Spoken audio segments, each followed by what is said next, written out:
Hello. Welcome to The Black Sheep. I'm Jake Klein, here with my co-founder, co-editor. Salome Siboney.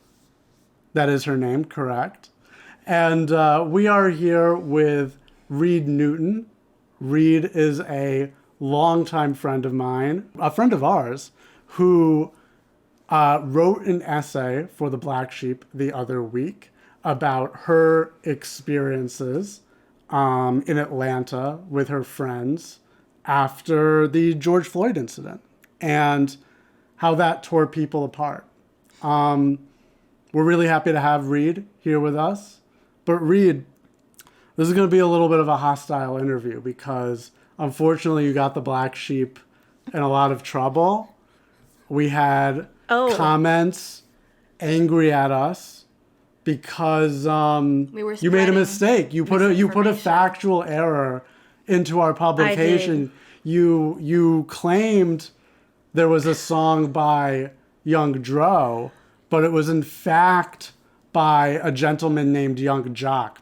And I just want to. I goofed it. I want to ask what you have to say. What you have to say for yourself and to the community at large. I mean, I'd like to start by saying I'm deeply sorry, and I will do better. There are a lot of different Youngs to keep up with, and I just got my ducks mixed up. That's fair. That's fair. We'll accept it. Though we were spreading hip-hop misinformation, and it's not a good look. It's totally discrediting, and so therefore everyone should take everything I said in the essay with a grain of salt, but I digress. It. Yeah. Your apology will be tentatively accepted until we find it convenient to no longer accept it and wish to cancel you. That seems fair. So punishment fits the crime. Correct. Exactly. So Reid, can you first, not everybody watching this will necessarily have read the article, although please go to our website, wetheblacksheep.com, and read Reid's essay. It's really great. But can you summarize your story shortly, just to get it out of the way? Sure. So it's a bit of a roller coaster. It starts off from my upbringing in Atlanta, going through the public school system here, which is incredibly integrated. All of my closest friends growing up, almost none of them looked like me.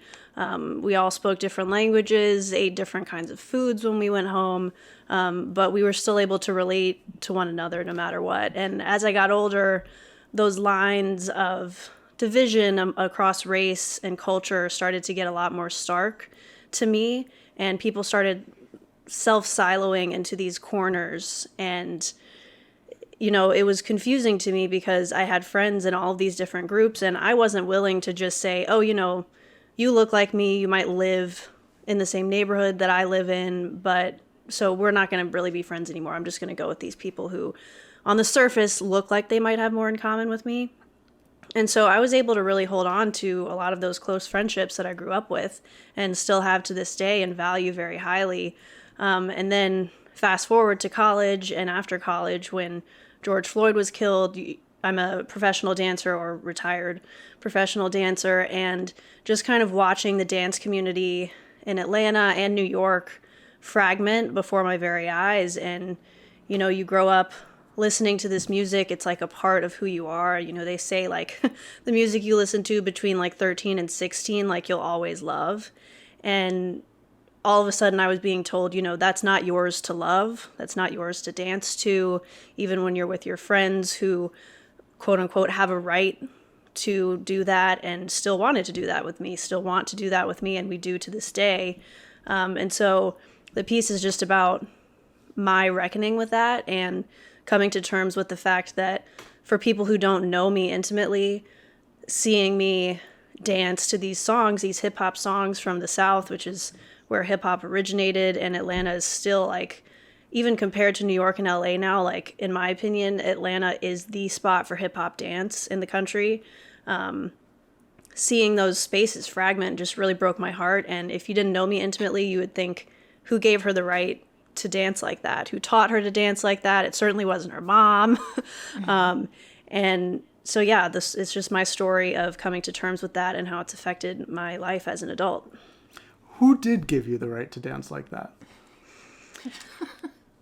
Nobody has to give you the right to dance like that, you know? I trained creator. I trained for over a decade. I trained really hard. Hip hop, I think there's a misconception that you don't, like, you just kind of either you have it or you don't. And part of that is true, but a lot of it, like, you have to train for a long time to learn how to pop and lock. Like, that's a muscular thing that doesn't just come naturally. And I put a lot of hard work and effort into it, and I love it. It's something I'll always love, even if I'm not doing it professionally. And so I'll be damned if I'm going to let people take that away from me simply because of what I look like or their assumptions about me. I loved your story because I found it to be a great juxtaposition between what we're told is supposed to be healing and the true healing power of art, which is that you are able to bring people together that are very different and often don't have a lot of things in common, but through art we're able to find those common experiences where anybody can watch a dancer. It doesn't matter what language the dancer speaks. It doesn't matter their skin color. It doesn't matter their culture. Dance is a medium that communicates. And it's an amazing thing that we're able to use art like dance to communicate across culture, across all the kinds of things that we were, many times divided for in the past. And so seeing the way that this like anti-racist rhetoric started to seep into this safe haven you had in the world of dance was really heartbreaking to me, because it's just so clear that it goes in the wrong direction. It starts to take away from the arts the very thing that makes art so special and powerful for us, is that it can connect people across many different otherwise distinct differences and boundaries. So I'd love if you could describe what exactly is it that made dance such a safe haven? Because in your essay, you talk about how you did perceive these kind of growing racial tensions I think you're referencing high school, where people are kind of choosing to self-segregate and hang out with people that look like them. And let that be the measurement of how they decide who they're going to be around. And I'm curious how dance was the safe haven from that. Why was it that you would enter the dance studio or you be in your dance group and those kind of divisive perspectives seem to stay at the door? I think we've seen actually a lot of positive developments, like particularly during that time frame when I was in high school, which is like 2010 to 2014, where the ballet world was becoming more inclusive as well as the hip hop world. And you saw people, like creating tights that weren't just light pink, like more dark brown tights for black ballerinas and things like that, which is great. But simultaneously, the hip hop community started to kind of wall itself off, which was the opposite of what I had seen growing up, which was, like there are always jokes like, white people don't have any rhythm, which I take as hilarious, and there's also a grain of truth to it. So it was interesting that, at my high school, almost all the other classes were segregated because, there's like AP classes and the arts classes, and like everything was on a different floor of the school. Literally, there were 4 floors. But dance was a class that anybody on any academic track could take. And so when we were all in that room, it was like literally the quote unquote melting pot, and you were able to make friendships. And it's hard not to enjoy the people that you're around when there's music playing and you're dancing. And so it kind of just created a safe space, if you will, for people to get to know each other that otherwise wouldn't. Like, whereas if you're in the hallway and you're kind of siphoned off into your cliques, you wouldn't necessarily reach out to someone who's outside of your group. When you're in the dance studio, it really was just like, hey, we're all in this together. This is fun. This is like the one not boring class of the day. Mm-hmm. And we were able to like talk and laugh and like really get to know each other. That's interesting. And something stands out to me about what you're saying, which is it's this one place where there's something that brings people together that might otherwise not be brought together. And that was the thing that you started to lose in some cases when you have this argument that is put forth that certain music doesn't belong to the people that didn't originally make it, or people of a different race shouldn't dance to music made by people of another race. That's erecting those same kind of walls and division that was so that made dance so unique in its ability to transcend. And I mean, it would be bonkers if the ballet world was like, no, this is for people of European descent only. No, thank you. Right. Like, you're appropriating our culture. Everyone would be like, what? No, that doesn't make any sense. Yeah, right, exactly. So you have this argument, right, I mean, we can get into the cultural appropriation argument and go down that if we wanted to debate it here. Yeah, sure. I have... That might be worth doing. I have a question about that. So you talk in your essay about, your dance group as having been a colorblind utopia. And what I can sort of imagine is how one of them might respond to you is that, well, you're a white woman, how are you to judge if it was perfect for everybody? And that actually, after, we brought all the issues to the surface and, we're talking about this all the time and, we're noticing, what race somebody is and what the race of the person who created a thing that's allegedly being appropriated is, actually, that's much better because we're finally talking about it and we're being honest about it. I have my own opinions on that. What do you think about that? Like, how would you respond to that? What do you say to somebody who says, you just didn't understand and it's better now? Well, colorblindness doesn't necessitate dishonesty or a lack of authenticity. Like, we were colorblind in the sense that we loved each other no matter what, but that didn't erase our unique experiences as people, Like I write in the essay about, there was a time, well, I didn't write about this specifically, but there was a time when, I was going camping with a bunch of my guy friends, all black men. We went in separate cars. They got pulled over on the way there. The cop was pretty evidently racist and said that they needed somebody with a Class C license to come pick them up. Luckily, my mom had made me get one when I turned 16, and so I had to go and get them, and it was very clear that they just wanted a white person on the scene to, like, make them feel better. And so we weren't like, oh yeah, like, life is just this, like, utopia, like, everything's peachy keen, like, Reid is one of us, and she understands intimately what it feels like to go through that.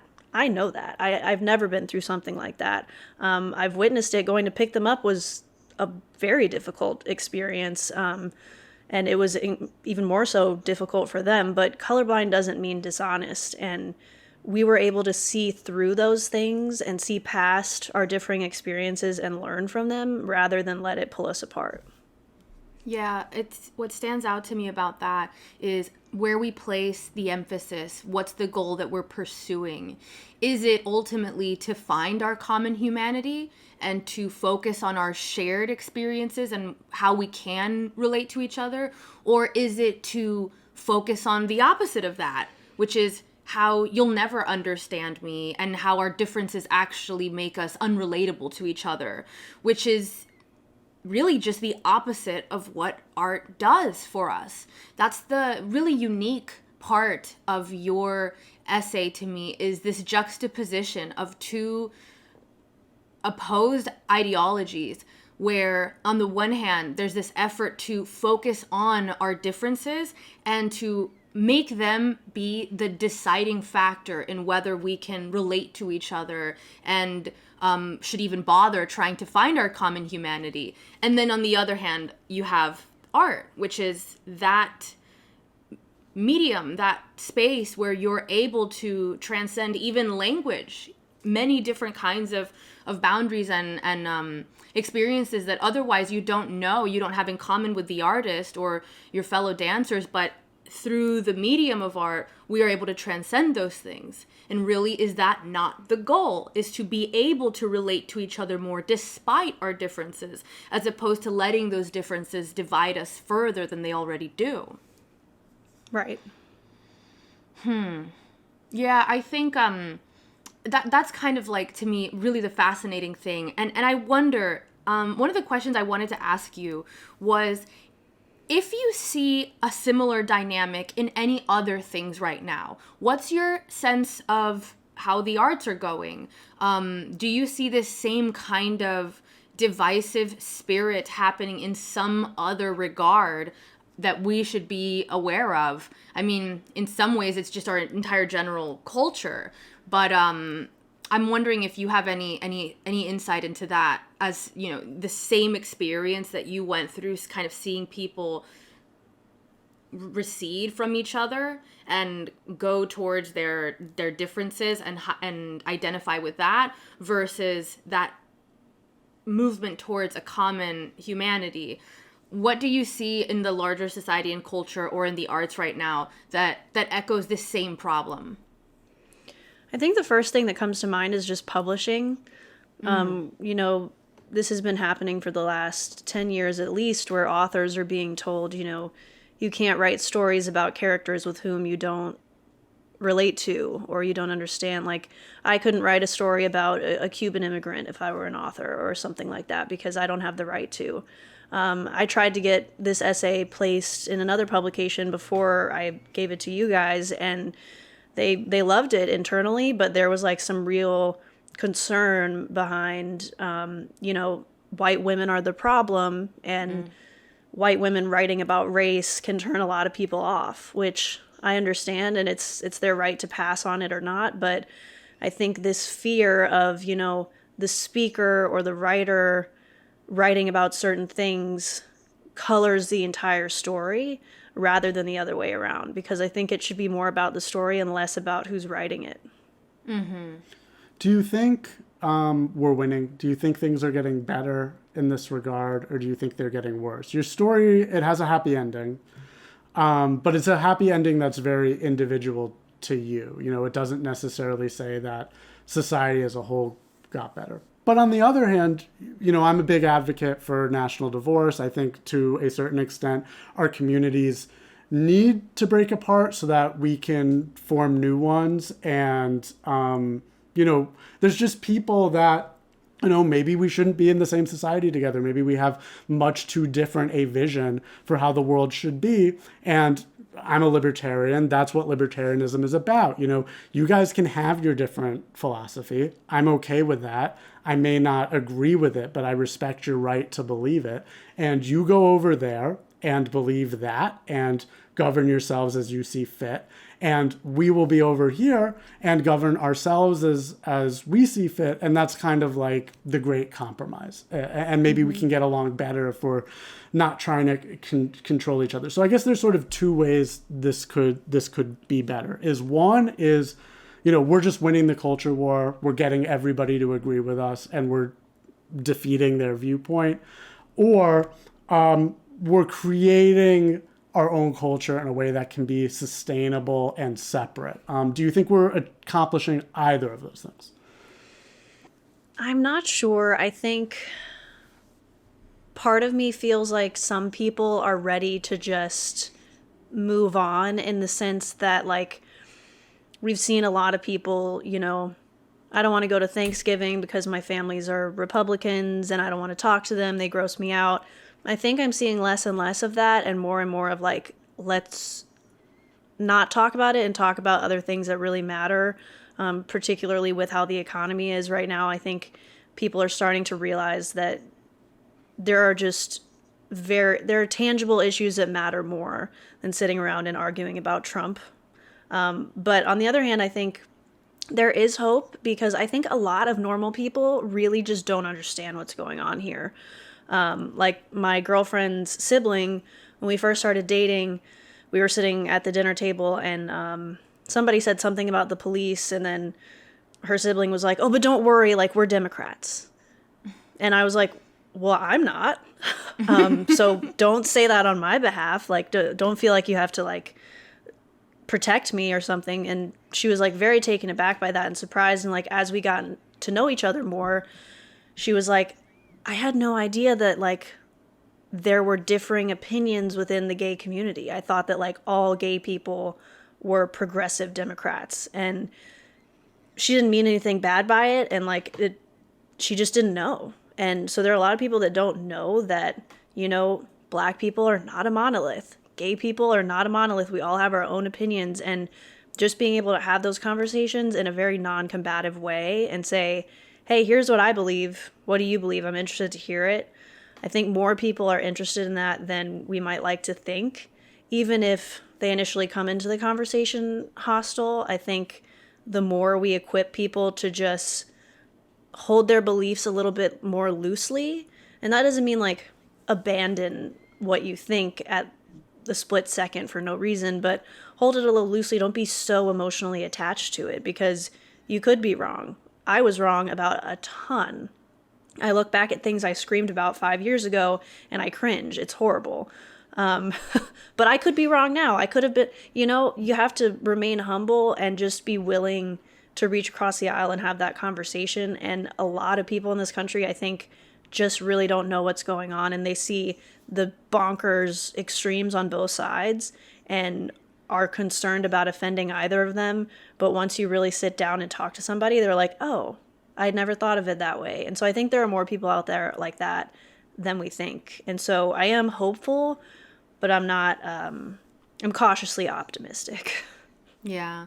And that speaks really well to the black sheep concept, which is another part of your story that I want to highlight. That effort to take an individual stance, even if it's unpopular, even if it seems like no one else is holding that, and it gets you put in uncomfortable situations, which for you in your essay, I really sympathized with the part of your story where it's clear that you're realizing there's a rift between you and people that are increasingly adopting this anti-racist outlook, on the back end of the George Floyd killing.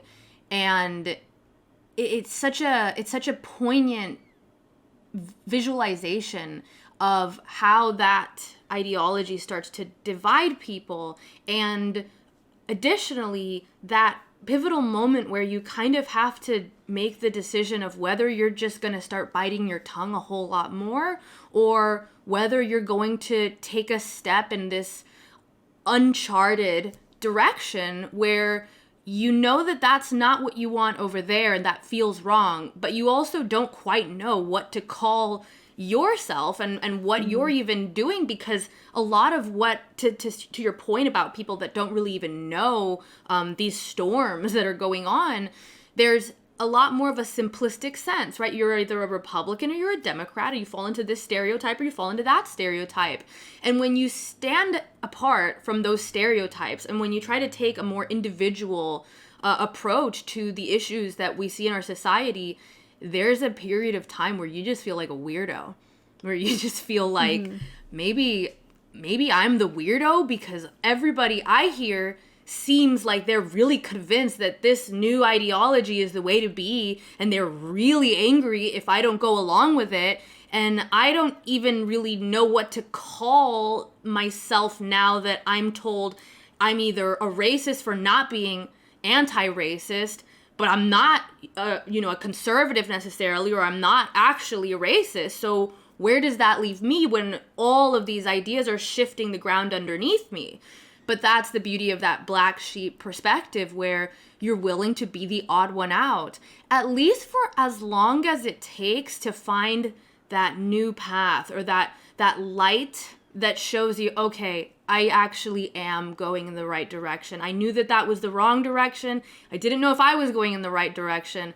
But with enough time, you start to realize, okay, I'm really glad that I stuck with my values and my integrity and listened to my gut. Sometimes it's as simple as that. It's just like, I would watch a lot of these, the riots in response to George Floyd. And even though I was at the time very much, pro a lot of the kind of leftist ideas and perspective on anti-racism, concerned about privilege, all of these things, I still watched the violence and the vitriol, and then the justifications of really the worst behavior possible. It wasn't just, oh, well, we broke a few windows. It was just anything in the name of BLM or anti-racism or whatever it is that I'm claiming my ideology is. Anything in that name goes. I'll protect it. I'll justify it. That started to make me feel really isolated. And so there was this period of time for me where I just felt like, I know that this is wrong, but I don't actually know how to even say what the right path is, besides just that this is not going in the right direction. It just felt wrong. Mm-hmm. So I'd love if you could speak to how you were able to do that. What was it that pushed you in this direction that is completely uncharted, because it's a really individual path to say, I know that this is not right. I know what feels right, and it's not this. How were you able to make that decision? What guided you? I think it took me a while to find like my true center, my true north, because there was a second there where I was just so turned off by all of it that I swung like way too far to the other side. And I felt like I was such the odd one out that I was angry all the time. And so I would have, one too many glasses of wine and like be honest with my friends and get into arguments, and it wasn't productive, and I just felt attacked, and they felt like they didn't know who they were talking to, and that was a very brief period of time. And then once I really found like what I believe and what I know I believe, I was able to pick my battles in a way that allowed me to listen more, because ultimately I didn't actually understand what it was that I thought I believed originally. And so I came to understand what I believed, and then I had to go back and be like, why did I think that? And why do they think that now? And so I do a lot more listening these days than I do arguing, because often just asking people questions can lead them to a different place, or to just think a little bit differently about it, which I find is a lot more productive than being like, no, you're wrong. Here's this statistic. Here's that statistic. Like, people are very turned off by that, understandably so. I would be as well. And so I think it's about like just taking baby steps and being soft and kind with the people that you care about, because I needed it. I said some terrible things back when I was like a radical lefty to my family, my friends. I mean, in high school, I literally got angry at a friend for wearing a sombrero on Cinco de Mayo. Good God. So, like, you have to give people grace. That's my whole thing, because you really don't know what someone's going through or where they're getting their information. And at the end of the day, like, we're all just choosing who to trust, right? Like, I choose to trust outlets like the Free Press and the Black Sheep and FAIR and things like that. Other people have different reasons for trusting the outlets that they go to. And while I might disagree with those, they came to that conclusion for a reason, as I made my way here for a reason. And so I think for me, it's just about being honest, never lying, but not necessarily like being the bully in the situation, because I think a lot of people on that like anti-woke side of things come in guns blazing, and everyone's like, whoa, this is not attractive, this is not persuasive, and I don't want to be a part of it. Like, you're just trying to be like a gay conservative, which I wouldn't even call myself that at all. That's a caricature of who I am and what I stand for. But I think a lot of people have fallen into that trap of like, oh, I just really want to be different, and so I'm gonna like go all the way this way, and I don't think that's helpful either. So just being honest and finding your true north and then following it. There's a lot in there I want to pick up on. I think that was all very well said.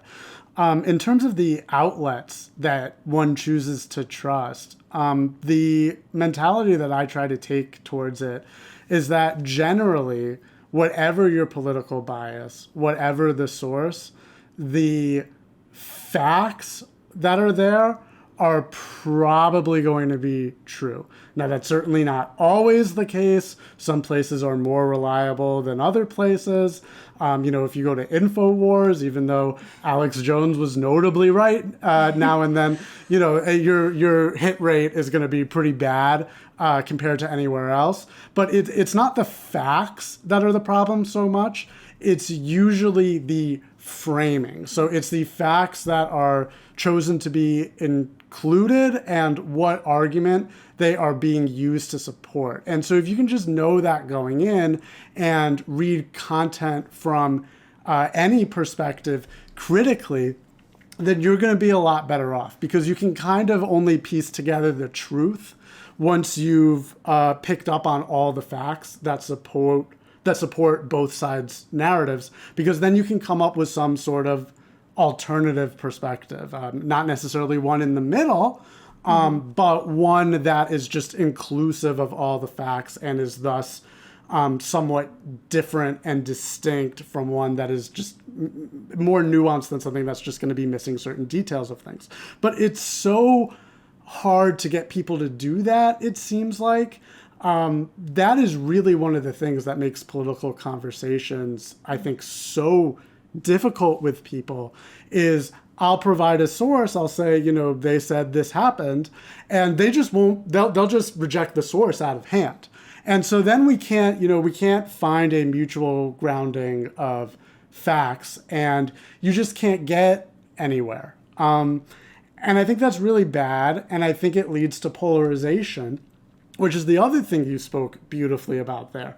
That as you started to reject certain ideas, you swung so far in the other direction. And this is something that a writer I really respect named Richard Hanania has written really brilliantly about, where he got exposed, I suppose, for having a background of saying like really far right, white nationalist kinds of things. And I saw these statements, and I really found these statements objectionable. And then some time passed, and he put together the most thoughtful statement I could have ever imagined responding to that, which was what he explained was that, he was, I think, on the left at some point. And, he started to catch on to things in the same way that you described of like, no, they're not right about this. And then as he started to not trust them, that led him to swing so far to just like, well, anybody that the people that are opposing them the most are saying, I trust them way more than these people, that I know have been, lying to me and have all these problems. And, he wrote very insightfully of how later on, he caught onto the emotional journey that he was going onto there, where he was filled with like a kind of anger and a kind of like, oh, these people are so dumb, that it was like, he felt kind of smug to be like, oh, well, I know the real truth, that they don't want to tell you. And, but then eventually he was able to catch on to the problems in that community. And they're, of course, some of the worst that there are. And he realized what he did, and it led him to sort of a classical liberalism where, he realized just neither of those things were the way. In this society right now, I just see that happening to so many people. You see people from the right swinging far left. You see people from the left swinging far right. They don't trust each other. They won't engage with each other's sources.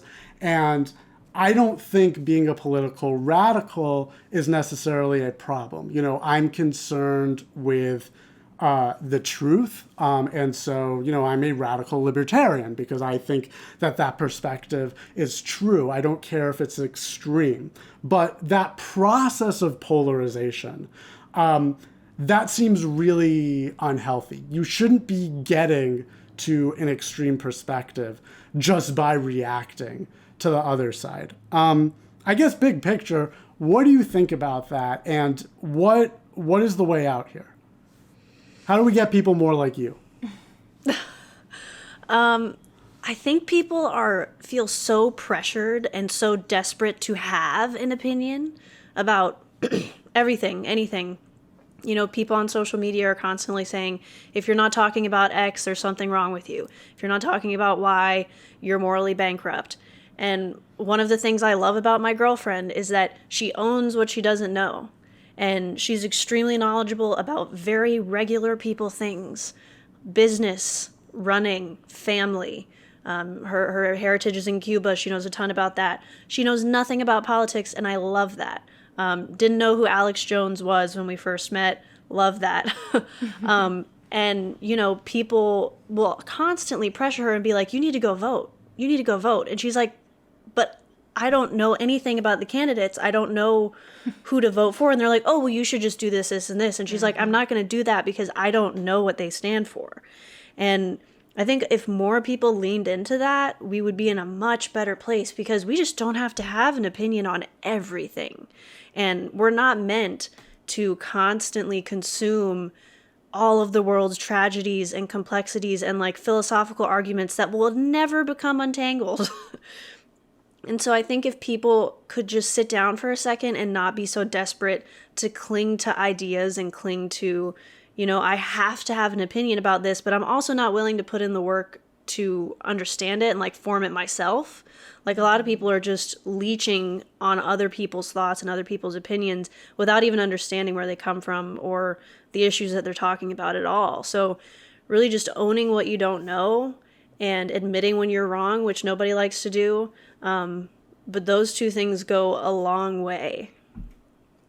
Yeah, I agree.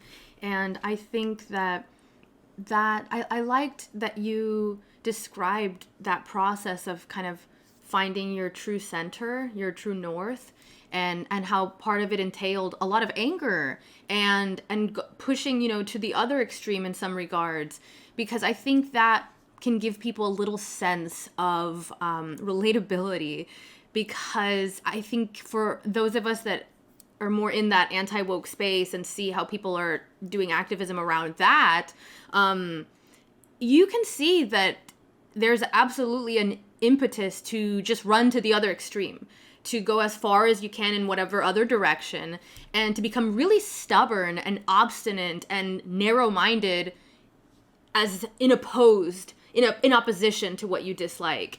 And you just become the future problem, in my opinion. Then you might not be the problem you're reacting to, but you're creating a future problem that other people are going to have the same reaction to you for, and it's just endless cycle. Yeah, and you're creating fake allies in the process. Like it should shock no one that there's the people who were supposedly like pro LGB without the T are now showing their true colors. Like Matt Walsh is not a friend of gays and lesbians. I even thought he was for like 0.5 seconds, but these people, like, it incentivizes you to create allyships that are not based in truth, but are based in anger. And that doesn't lead anywhere good, because at the end of the day, it's going to come full circle and you're going to be like, oh, we don't actually have very much in common, and I actually quite strongly disagree with you on a lot of things. Yeah, I think that's a big risk that we're seeing now. And that's the beauty of, again, willing to take that individual path and not just run in the other direction and find strange bedfellows because, well, hey, we hate the same person or we hate the same issues, which is not really a nuanced, genuine individual perspective. It's reactionary. And to have that kind of grounded, individual, principled perspective that allows you to create the kind of life that is true for you. Like, you reference your girlfriend and her disinterest in politics and her willingness to be openly ignorant about something and just say, this is not what I know about. I'm not interested in knowing about it. And I'm going to live in the reality of that. I'm not going to pretend that I want to know about it or that I do know about it. I think that's so wise. That kind of selective ignorance, if you will, like selective aware ignorance, really gives you a lot of individual power, because what you're describing, this kind of rush to adopt whatever the opposite view is, and this passionate anger that drives people into new groups that really are not aligned on anything except we hate the same people or we hate the same issue, you lose a lot of individual power then. You just run into a different group that's going to value you once again for your conformity to their views. And the whole idea behind our publication and why we loved your story is it's not just this kind of backlash of, I found out this was wrong and I ran in the other direction and now I'm like strictly opposed to this thing. It's that you developed your own pathway out of that. You saw this collective dysfunction, this growing division, and these ideas that were really kind of just not right to you. You could feel this sense that these are not the things that I love about community and the people that I know, and it's bringing out these negative things in the people around me, and it's tangibly causing division. And you were able to, through that process of kind of like finding your way, ultimately develop a nuanced individual perspective that is really freeing, in my opinion. Like, that's true freedom, is not being beholden to any one group, but being able to say, I am going to look at these different things issue by issue, and not just become, okay, well, if I'm against this, that means I run in the other direction, which we see is often very counterproductive, because it's that exact rebuttal that's used against people like us that claim and argue for anti-racism as being a backfiring, something that actually undoes the kind of equality and racial harmony that we all want. Well, people just say, oh, well, you're just running in the other direction, you're just a racist then. It's like, no, you have a different perspective, and we have a nuanced other perspective on what reduces prejudice. And so when you're willing to kind of develop that perspective, even though it takes that individual path that's not immediately recognized, I think it's truly the most freeing thing a person could do. Yeah, and I think guilt is actually very alluring to people in the United States, because anyone who lives here is extremely privileged. And a lot of people who live here have not really known real suffering. Granted, that's relative, and everybody has their own battles to fight, but I think people, like, they want a burden to bear so badly that they're willing to be guilted into taking upon any cause that someone yells at them loud enough that they should take on. And like, the idea that my girlfriend voting in a national election is going to make or break the state of the world rather than how she treats her family or how she treats the mailman. I think that's upside down. I think the smaller we get in terms of focusing on ourselves, our immediate people, and how we show up every day, I think that's really what's going to make the difference. Because, like, I refuse to be, you talk about this a lot, Salome, I refuse to be guilted into anything. Because anything that you do from a place of like, oh, I feel so guilty, I'm going to do this, you're not going to do it well, and it's not going to be the right thing to do. So I reject that, and I think if more people would say, hey, no, I'm going to like do what I think is right and follow my gut, we would find ourselves in a much less crazy place. Yeah, I love that. I completely agree. I see the same thing, and that's why I love you sharing that anecdote about your girlfriend, because I think that we're guilted. That is, I know the rebuttal right now. Well, she's so privileged, she doesn't have to care.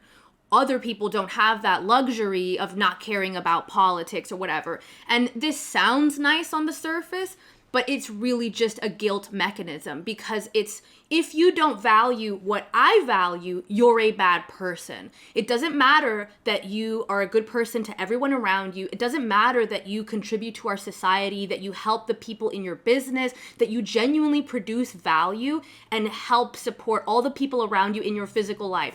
No, you're not doing this one thing, or rather, just a lot of the time it's, you're not speaking about this thing that I care about. I don't care what you do in your personal life. No, but I didn't see you speak about this. And so it really shows the superficiality about that.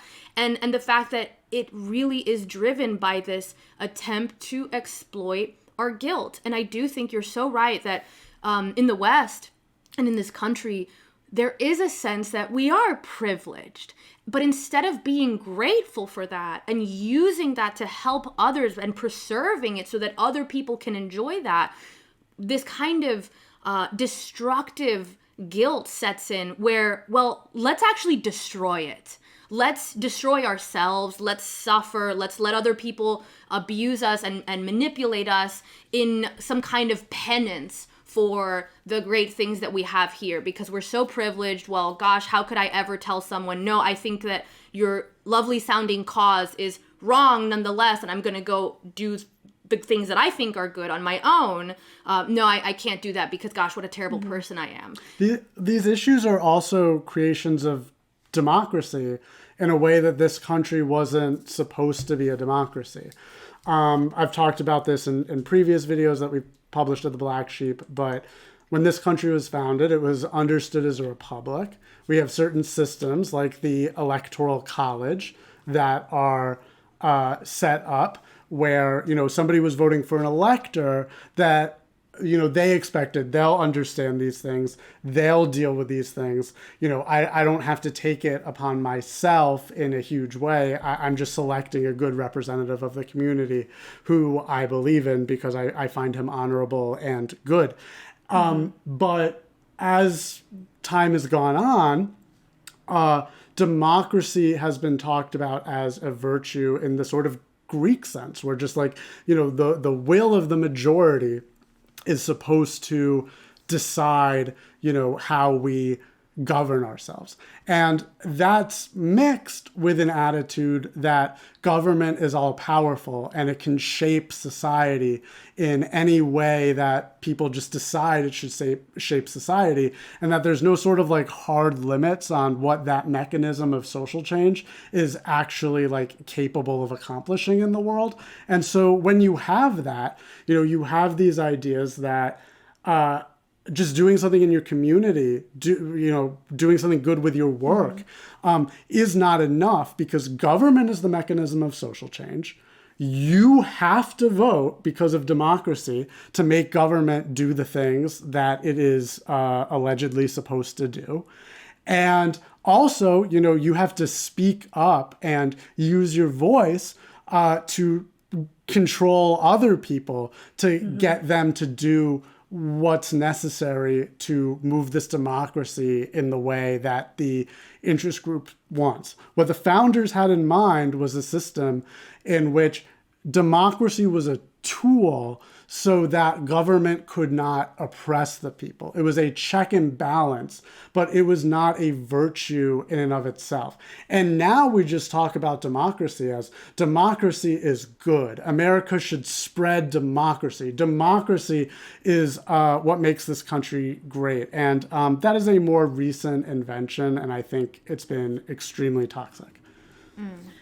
And speaking of elected representatives, I mean, I wish we could elect our representatives for like the LGBT community. That would be excellent. Because like, I think my girlfriend and I going to church on Sundays and holding hands is a much better way to convince people that we're not insane and there's nothing wrong with the way we live our lives than Queers for Palestine marching around with no shirts on.